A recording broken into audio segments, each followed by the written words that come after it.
समस्त प्रभु प्रेमी भक्तों को जय सिया राम। भगवान श्री सीताराम जी की अहेतु की करुणा कृपा हम आप सबके लिए, प्राणी मात्र के लिए, पूरी समष्टि के लिए मंगल करें, कल्याण करें। इन्हीं मंगल कामनाओं के साथ मांगलिक चर्चा प्रारंभ करते हैं। आज चर्चा करेंगे कि भगवान की भक्ति करने का अधिकारी कौन है।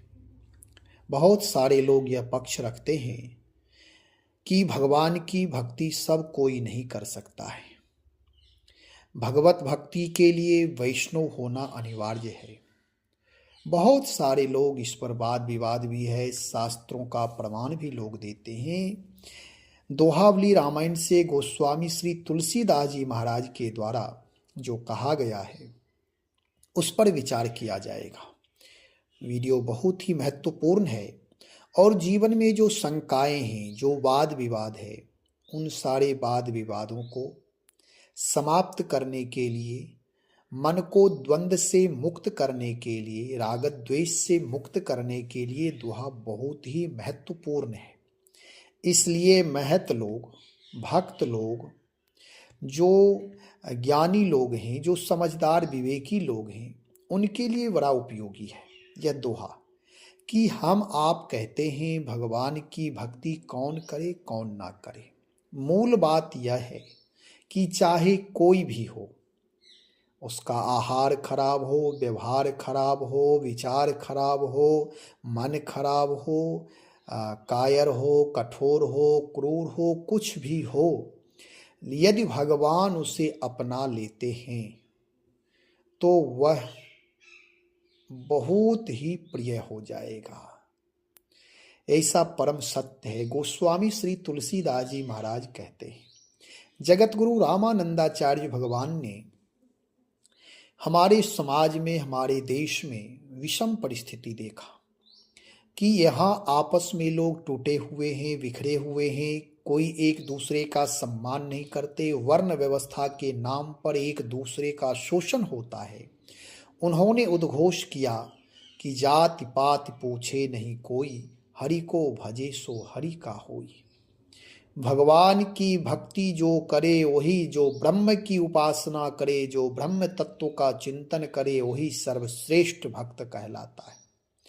और जो ब्रह्म चिंतन छोड़ करके राग द्वेष, वाद विवाद, ऊंच नीच, भेदभाव करे, ऐसे लोग ब्रह्मा का पुत्र या ब्रह्मा स्वयं होते हुए भी वह भगवान को प्रिय नहीं हो सकता है।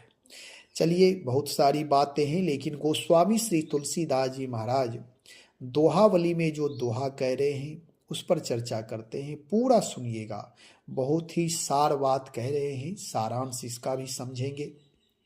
क्या कह रहे हैं गोस्वामी जी? तन विचित्र कायर बचन, अहि आहार मन घोर, तुलसी हरि भय पक्षधर, ताते कह सब मोर।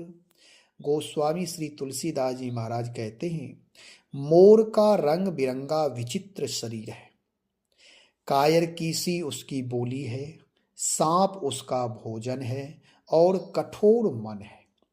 इतने अवगुण होने पर भी भगवान श्री कृष्ण ने उसकी पंखों को सिर पर धारण कर लिया तो भगवान उसका पक्ष रखने वाले हो गए। तो सभी उससे प्रेम करते हुए मोर मोर यानी मेरा मेरा कहने लगे। अब गोस्वामी जी भक्ति दर्शन की दृढ़ता बता रहे हैं कि चाहे दुनिया रूठ जाए, यदि भगवान समर्थन में है, परमात्मा समर्थन में है, यदि आप आत्मबली हैं, आत्म जागृत महापुरुष हैं, तो सारी दुनिया बंधन करेगा। गोस्वामी जी जो कह रहे उसका विस्तार से सुने। गोस्वामी जी का कहना है कि मोर, जिसे मयूर कहते हैं, तो मोर का आहार व्यवहार कोई बढ़िया नहीं है। कहते हैं तन विचित्र, तन की सुंदरता हम आप मानते हैं, जैसे किसी भी चीज को कोई सुंदर सुंदर सुंदर कहने लगे तो वह सुंदर सबको लगने लगता है। ऐसा होता है किसी भी चीज को कोई अगर प्रशंसा खूब करने लगे तो खराब चीज भी सुंदर लगने लगते हैं। तो कहते गोस्वामी जी देखो, तन उसका विचित्र है, कोई उसमें चित्र नहीं है, कोई वैशिष्टता नहीं है, रंग बिरंगा है। ठीक है, रंग बिरंगा थोड़ा बढ़िया लगता है। और वचन, वचन भी कायर है, वचन में कोई ओज नहीं है, वचन में कोई मिठास नहीं है, वचन में कायरता है। मयूर की आवाज यानी मोर की आवाज आप लोग सुने होंगे। मोर की आवाज बहुत सुरीली नहीं है, कोई सुंदर आवाज में वह नहीं बोलती है। लेकिन यहाँ कह रहे हैं कि कायर वचन, वचन में कोई दम नहीं है, कोई मिठास नहीं है, कोई सुंदर वाणी नहीं है उसका। और उसका आहार क्या है? तो आहार में अहि, अहि नाम सर्प, विषधर सर्प उसका आहार है, यानी मांसाहार हुआ। जो विषाक्त सर्प जहां भी रहता है वहां जहर फैलाता है। लोग कहते हैं कि नाग का डीह है, गांव में बोलचाल में भाषा में लोग कहते थे कि गांव में जहां जिस घर में नाग रहता है, जिस डीह पर यानी जहां घर द्वार है वहां, तो लोग उसे बढ़िया मानते। लेकिन मुझे याद है, मैं महात्माओं से सुना हूँ, लोग कहते हैं, महात्मा लोग कहते हैं कि देखो जहाँ सर्प रहता है वह उस विषाक्त होता है, तो जहाँ भी रहता है वहाँ खतरा ही खतरा है, वह वातावरण विषाक्त करता रहता है। ठीक है, अशुद्ध वायु वे स्वीकार कर लेता है, लेकिन जहाँ सर्प रहता है, देखें आप विचार करें, सर्प बहुत भयावह जीव है, भयानक जीव है। लोग सोने में भी डरते हैं, स्वप्न देख करके डरते हैं तो डर लग जाता है। तो कह रहे हैं कि अहि आहार, जिसका सर्प आहार है। और मन, सर्प का मोर का मन बहुत खराब है, यानी घोर, घोर नाम कठोर मन है। मन में करुणा प्रेम दया नहीं है, मन कठोर है। लेकिन वैशिष्टता यह हो गया, आखिर मोर को इतना सम्मान कैसे मिला?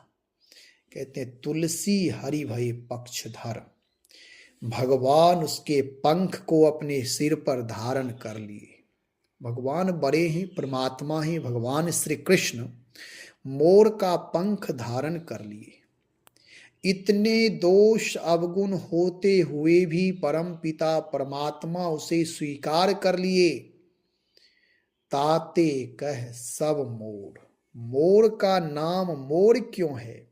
उसे तो मयूर कहते हैं।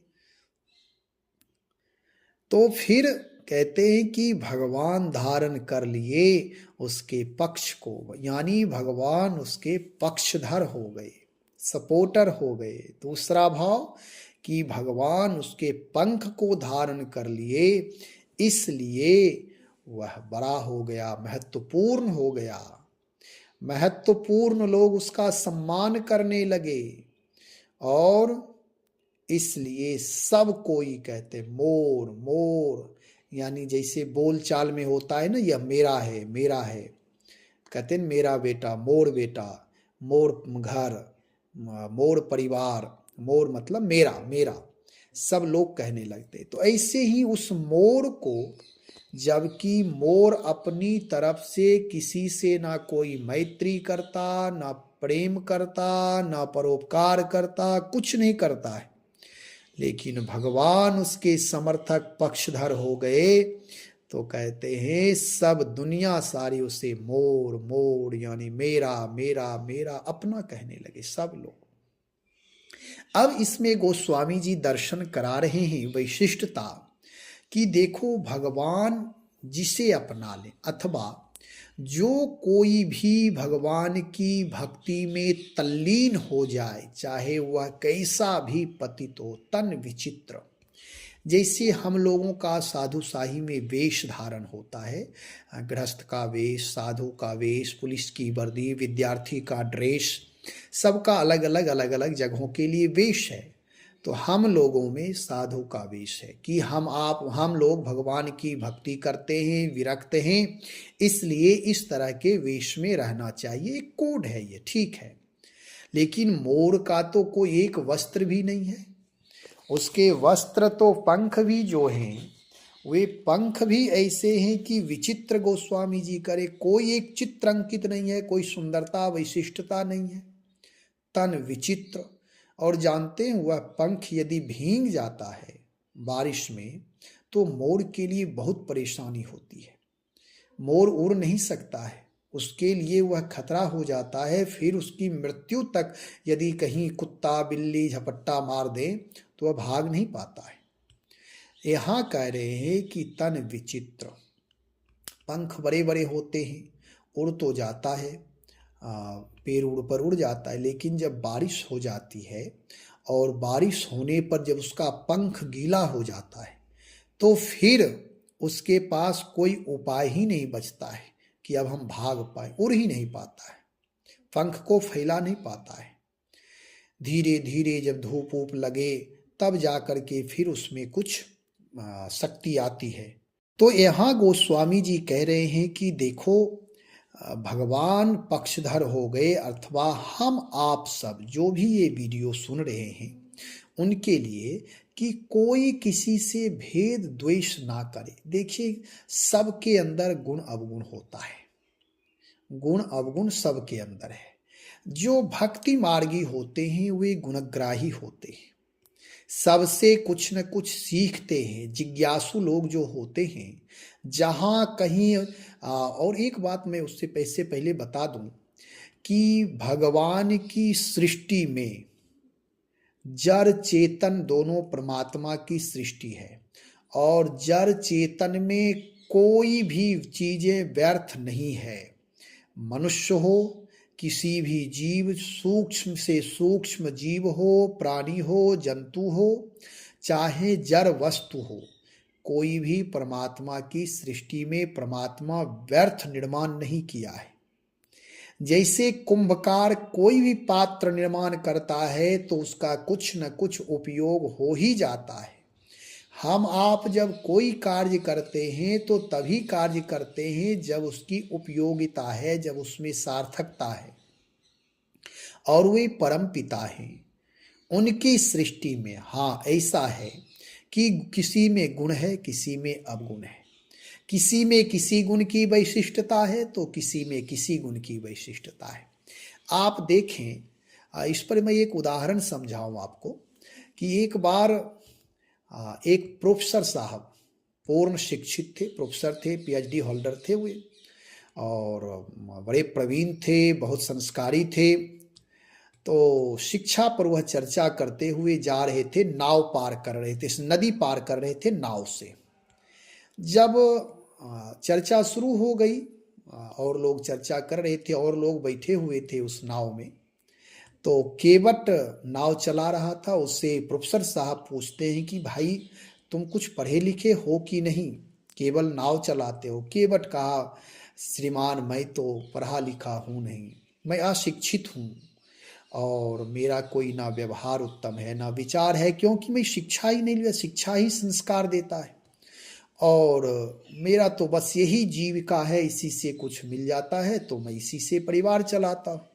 प्रोफेसर ने कहा कि तुम्हारा जीवन व्यर्थ हो गया, तुम्हारा जन्म बेकार हो गया, आधा जन्म बेकार हो गया। ऐसा प्रोफेसर कहते कि आधा जन्म तुम्हारा बेकार हो गया, यदि तुम शिक्षित होते तब जीवन कुछ और होता है। चलो रोजी रोटी तो इससे हो ही जाता है, परिवार का पालन हो ही जाएगा, लेकिन तुम शिक्षित नहीं हुए, तुम्हारा जीवन आधा जीवन व्यर्थ हो गया। केवट सुन लिया भाई, शिक्षित लोगों के सामने वह बेचारा आदमी था, क्या बोलता, सम्मान किया। लेकिन कहीं कहीं ऐसा होता है ना कि अगर कोई शिक्षित है, उसका कोई सम्मान कर रहा है तो वे थोड़ा और अकड़ में आते हैं। उनको लगता है कि मेरी शिक्षा, मेरी योग्यता के कारण मेरा सम्मान होता भी है, बात भी सही है। लेकिन अच्छे लोग जो पूर्ण ज्ञानी होते हैं वह विनम्र होते हैं, वह सबके साथ माधुर्य माधुर्य शब्द का व्यवहार करते हैं। तो जब वह नाव बीच नदी में ले गया तब वह कहता है, केवट पहुंचते, चर्चा होते होते बीच में नदी में नाव पहुंची तो हाँ पूछता है केवट कि प्रोफेसर साहब आप शिक्षित हैं, आप तैरना जानते हैं? प्रोफेसर साहब कहते हैं नहीं, मैं तो तैरना नहीं जानता। तब वह केवट कहता है कि अब तो ये नाव डूबने वाली है और मेरा जीवन तो आधा ही गया बिना शिक्षा, लेकिन आपका जीवन पूरा अब गया। अब आप निकल नहीं पाएंगे, अब कोई सहारा नहीं है, अब आज नाव ये यहीं डूब जाए। अब प्रोफेसर घबराए, चरण वंदन करने लगे, रे भाई बचाओ बचाओ बचाओ बचाओ करने लगे। कभी परमात्मा का स्मरण करे, कभी वो केवट के चरण में लिपटे कि भैया किसी तरह मुझे बचा लो बचा लो बचा लो। कहने का तात्पर्य यह है, यह कहानी इसलिए है कि लोग एक दूसरे को न्यून भाव रखते हैं, यह भक्ति मार्ग में नहीं है। भक्ति मार्गी जो होती है वह केवल सबको स्वीकार करता है, सबके अंदर कुछ न कुछ विशिष्टता है। बहुत सारे उदाहरण हो सकते हैं, लेकिन वीडियो बहुत बड़ा बन जाएगा, इसलिए जो विषय वस्तु है उस पर चर्चा करें। तो मेरा यहाँ कहना है कि तन विचित्र कायर वचन, मंदिर जाने का अधिकारी यानी भगवान की शरणागति यदि हृदय में भक्ति है तो चाहे वह कोई भी है, किसी भी वर्ण में है, चाहे उसका कुछ भी आहार है, उससे कोई मतलब नहीं है, वह भक्ति कर सकता है। दूसरी बात, कोई भी व्यक्ति है, जैसे कोई कठोर वचन बोलता है लेकिन उसके पास कोई विशेष तजुर्बा हो, फिर भी उसके पास जब काम लगेगा तो जाना पड़ेगा। जैसे आपके पास गाड़ी है, आप ड्राइवरी नहीं जानते, तो यदि उसके पास ड्राइवरी का गुण है तो कठोर वचन, लेकिन कोई विशेष जरूरी पड़ गया, गाड़ी आपके पास है और हमारे आपके घर के लोग ही कोई बीमार पड़ जाए, विषम परिस्थिति हो जाए, तब तो जाएंगे। अगर वही मिल जाए कठोर वचन वाला ड्राइवर, फिर भी तो आप उसे ले जाएंगे। उस समय हम आप बहुत विनम्रता से उसका आदर करते हुए ले जाएंगे, ले आएंगे और उसका सम्मान करेंगे। कठोर वचन है लेकिन कोई एक तो गुण है, इसलिए कठोर वचन, कायर वचन क्रूरता है, फिर भी मलिन से मलिन है, लेकिन भगवान की शरणागति। कोई मान ले कि व्यवहार में कोई मांसाहारी व्यक्ति है, यद्यपि मांसाहार नहीं करना चाहिए। अपनी पेट के लिए, यदि अपनी भूख बुझाने के लिए हम किसी का जीव हिंसा करें, यह उचित नहीं है और कदापि नहीं करना चाहिए। इस पर अलग से वीडियो बनाया जाएगा, चर्चा करेंगे।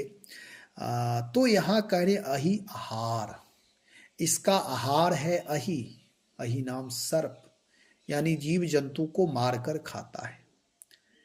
इतने अवगुण हैं और मन घोर नाम कठोर है, मन में करुणा प्रेम दया नहीं है। कोई भी व्यक्ति है, अब मैं थोड़ा अलग से बता रहा हूं कि कोई भी व्यक्ति है यदि भगवान के लिए, भगवान की भक्ति के लिए आगे बढ़ रहा है तो उसका अपमान ना करें। जैसे जब रविदास जी महाराज भगवान की भक्ति करने लगे थे, कबीरदास, रविदास और लोग ऐसे तो पंडित लोग, पुरोहित लोग, विद्वान लोग बड़ा विरोध किए थे कि नहीं, यह भक्ति नहीं कर सकता है, जबकि ये विशिष्ट आत्मा थे, भगवान की भक्ति में सदा तल्लीन रहते थे, उनकी सारी क्रियाएं भक्तिमय थी। तब परीक्षण हुआ, परीक्षा में समर्थता उनकी देख करके सब लोग अचंभित हो गए। तो भगवान जिसे अपना लेते हैं, जाको राखे साइया मार सके ना कोई, उसको कौन मार सकता। इसलिए गोस्वामी जी कहते हैं भैया, भगवान की भक्ति सब कोई करिए। यदि हो सकता है आदत में कोई दोष है, बुरी आदत है, बुरा व्यवहार है, बुरे वचन है, फिर भी भगवान को अपनाइए। धीरे धीरे धीरे धीरे आदत में भी सुधार हो जाएगी। यदि हम भगवान से दूर रहेंगे तो दूर रहने से या भगवान को नहीं मानने से, भगवान की शरणागति स्वीकार किए बिना जीवन में सुधार नहीं हो सकता है।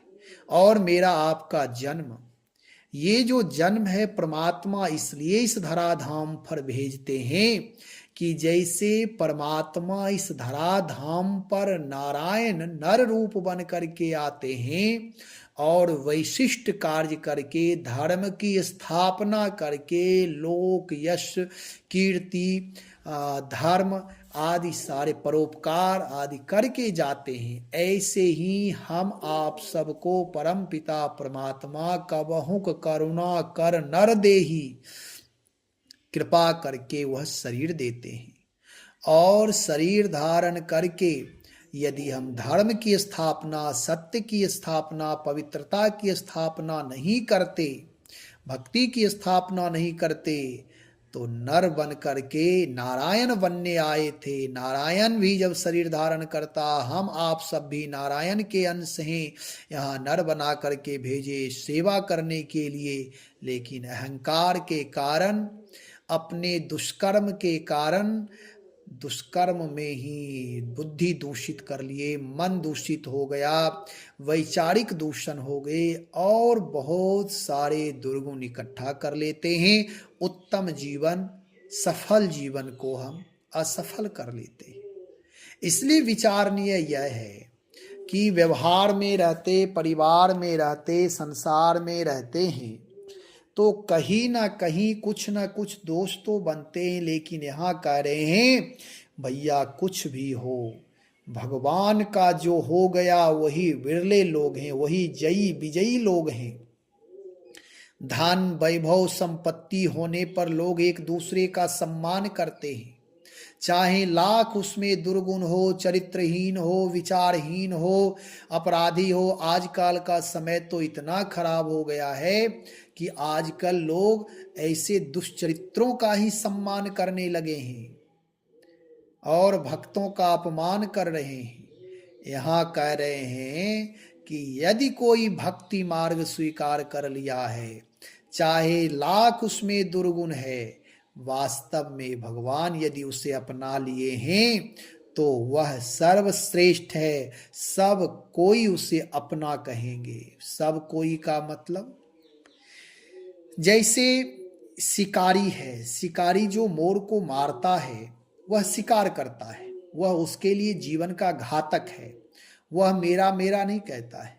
सज्जन लोग जो होते, अच्छे लोग जो होते, भगवान से जुड़े हुए लोग, सात्विक लोग, कर्मनिष्ठ लोग, पशु पक्षियों पर दया करने वाले लोग, हर जगह ईश्वर भाव देखने वाले, देव भाव देखने वाले लोग मोर को मेरा मेरा कहते हैं। ऐसे ही भगवान की शरणागति स्वीकार कर लेने पर भगवान जिसे अपना लेते हैं उसे अच्छे लोग, सज्जन लोग अपना कहने लगते हैं। दुर्जन तो दुर्जन होता है। दुर्जन अपनी मृत्यु का कारण स्वयं बनता है और परमात्मा उसका सुधार भी नहीं करते हैं। नहीं तो रावण दुर्गुणी था, दुर्जन था, परमात्मा चाहते तो उसके मन बुद्धि को शुद्ध कर देते, लेकिन नहीं।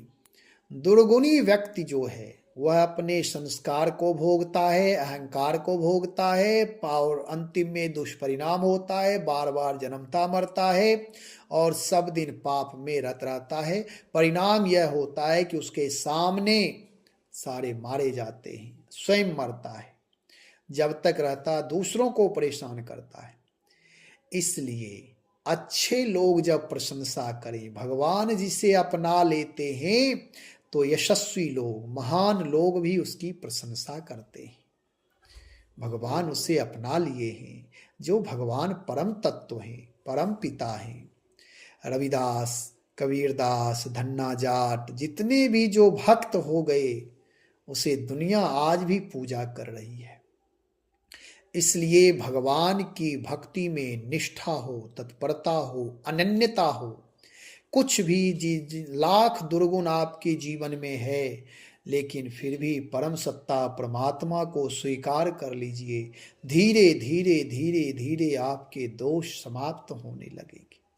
यदि भगवान का भजन करेंगे, भगवान की भक्ति करेंगे, वास्तव में यदि कोई लालच से या चोरी किया है, अपमानित है, बाद में साधु वेश बनाकर छिपने के लिए, ऐसे लोग तो अपराधी होते हैं। इनका भला नहीं हो सकता है। रावण भी तो जति का, सन्यासी का, साधु का वेश तो बना लिया था, लेकिन क्या उससे कल्याण हुआ? नहीं हुआ। यदि लाख दुर्गुण है, बाद में भगवान की शरण में आ गया और धीरे धीरे बुराइयों का परित्याग करने की भावना होने लगी, मन बनने लगा, सात्विक संस्कार अंदर में, हृदय में उद्धृत होने लगा, संस्कार का जन्म होने लगा, तो धीरे धीरे धीरे धीरे जीवन पवित्र हो जाएगा।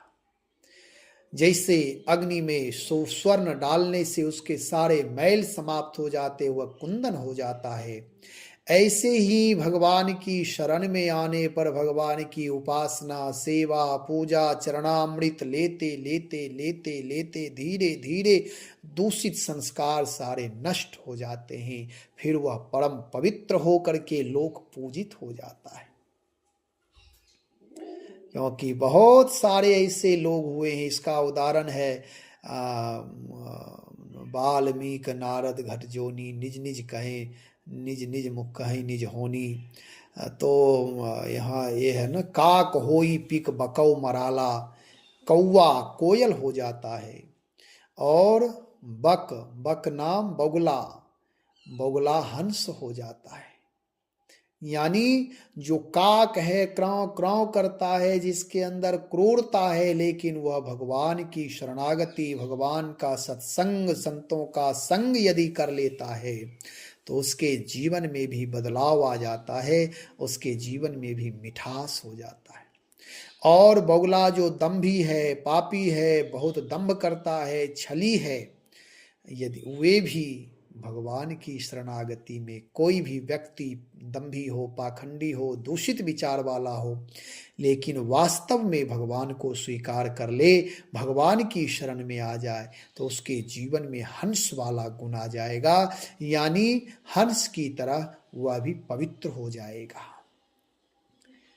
तो इस तरह से गोस्वामी श्री तुलसीदास जी महाराज समझा रहे हैं, भगवान नाम का सतत जप करें, भगवान की शरणागति चाहे कोई भी हो। हमारे आपके जीवन में सब लोग एक दूसरे को देखते हैं, कोई भी दूध से धुला नहीं है, सबके जीवन में द्वंद्व है, कुछ अधिक है, किसी में कुछ कम है, लेकिन गुण अवगुण विधि विधि प्रपंच गुण अवगुण साना कहा गया। इस सृष्टि में जब तक रहेंगे, पवित्रता पूर्ण करने के बाद भी कुछ न कुछ अपवित्रता बनी रही जाती है। इसलिए किसी का कोई अपमान ना करें। भगवत भक्ति करने का अधिकारी प्राणी मात्र है। सब कोई एक दूसरे को भगवान से जोड़े, स्वयं जुड़े, भगवान नाम का सतत जप करें, भगवत चिंतन करें, संतों की सेवा, सज्जनों की सेवा, माता पिता की सेवा, माता पिता का सम्मान, सबहिमान प्रद आपवानी, अपने जीवन को महान बनाए, उत्कृष्ट बनाए।